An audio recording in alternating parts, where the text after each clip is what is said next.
নমস্কার সবাইকে, কেমন আছেন সবাই? আশা করি ভালো আছেন। আজকে আমি শীতের পিঠা তৈরি করতে চলে আসছি। এখানে আমি পাটিসাপটা পিঠা বানাচ্ছি।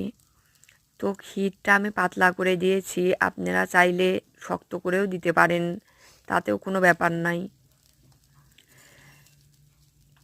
আমি আমার মতো করে চেষ্টা করলাম। প্রথমে তো খারাপ হচ্ছিল, তারপরে একটু চেষ্টা করার পরে ভালোই হচ্ছে, কিন্তু খেতে যে কেমন হবে সেটা জানি না। দেখতে তো ভালোই হয়েছে।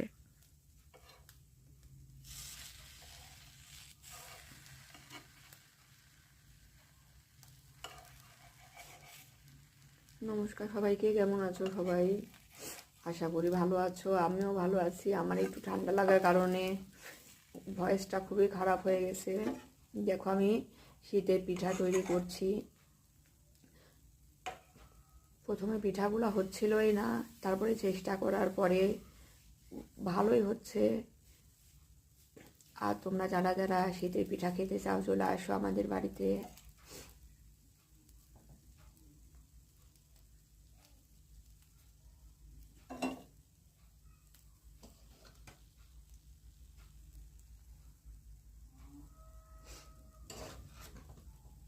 তোমরা চাইলে ক্ষীরটা একটু শক্ত করেও দিতে পারো, কিন্তু আমি নরম করেই দিয়েছি।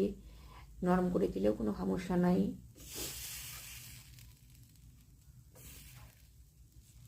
পিঠাগুলো কিন্তু অনেক সুন্দর হচ্ছে।